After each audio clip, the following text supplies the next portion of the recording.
Emmanuel Sadi. Naturellement, si on fait cette analyse avec cette grille-là. Dans tous les cas, le chef de l'État n'a pas besoin formellement de se déclarer candidat parce que la loi ne le lui interdit pas et puis les textes du RDPC prévoient que le président national est le candidat. Revenant sur ces parties essentielles de ce communiqué qui semblent être des réponses à nos hors-sujets. Parce qu'on se rend compte que Emmanuel Sadi a pensé que nous on était hors-sujet lorsque nous soulevions le discours ici. Ce dernier paragraphe, l'avant-dernier, dès qu'il l'a dit, tous les panélistes ont dit « ça y est ». Il est candidat. Et René Emmanuel Sadi dit qu'on l'a mal compris. Je pense que le discours du chef de l'État a produit peut-être une réaction inverse de ce qu'ils auraient souhaité. Je mets maintenant il au pluriel. Parce que en tant que le leader de tous ceux qui sont en train de réagir, maintenant il faut constater que c'est beaucoup plus les militants du RDPC qui réagissent, fussent-ils ministres de la République. Ils n'en sont pas moins militants et pas n'importe lesquels. Parce que le ministre Sadi sort après le ministre Oona. Oui. D'accord. Bon, et agit à titre personnel. Oui. Nous connaissons leur position. Oui. Dans l'appareil politique du mouvement auquel ils appartiennent, le RDPC.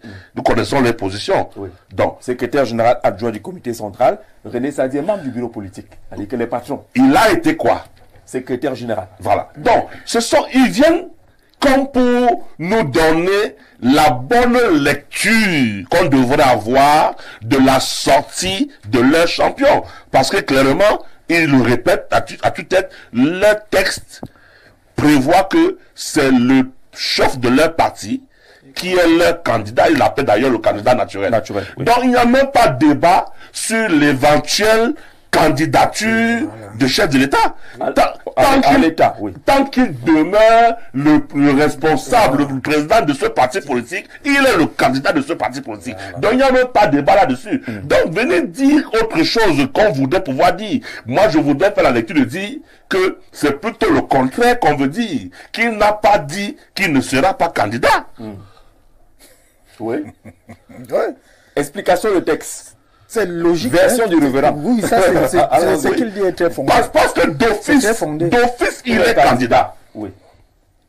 Et lorsqu'il vient rassurer ses militants, ses concitoyens, les électeurs, nous sommes en année électorale, il a bien fait de le rappeler et de préciser qu'il y aura 2 élections, la présidentielle et les régionales.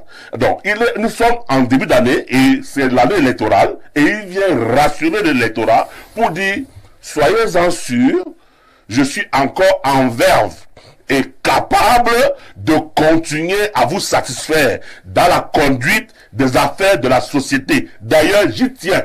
Je tiens à continuer la mission que vous m'avez donnée. C'est ça le langage que nous... Alors, dans quel espace, puisque René Emmanuel Sadi nous dit qu'il est encore sous mandat, son mandat court encore, et que peut-être son propos se limitait dans le cadre de ce mandat. Ça peut être le cas. Il est sous mandat et qu'il nous confirme que je continue. Il n'a même pas besoin de nous confirmer. Il est sous mandat tant que le mandat... Tant que le mandat continue et que personne ne lui a contesté la continuité de son mandat, il n'a pas besoin de nous dire que je vous rassure que je continue. Il est en place et il continue son mandat. Donc, le terme, l'assurance qu'il voudrait nous donner, c'est celle de nous faire savoir que même après ce mandat, pourquoi on ne veut pas qu'on le pense aussi? Même après ce mandat, je suis encore en verve et à même de continuer à satisfaire aux exigences de ma mission. Là, c'est votre compréhension, révérend. Alors, ce n'est pas ce qu'explique René Emmanuel Sadi. Oui, maintenant, je continue à dire que c'est une sortie des membres du gouvernement, certes, mais c'est une sortie de haute autorité du parti politique qui nous gouverne, le RDPC,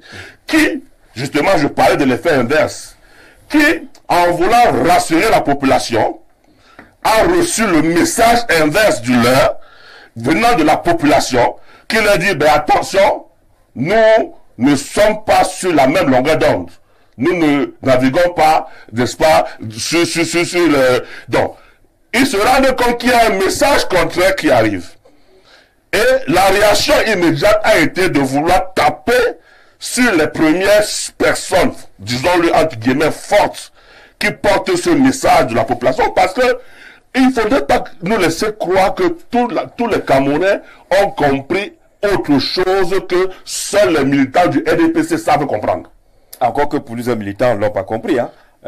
Eux-mêmes, René Manuel Sadi a dit que vous êtes allé un peu plus vite. Voilà. Donc, il y a un message qui est revenu en face, après la sortie de notre père, le chef de l'État.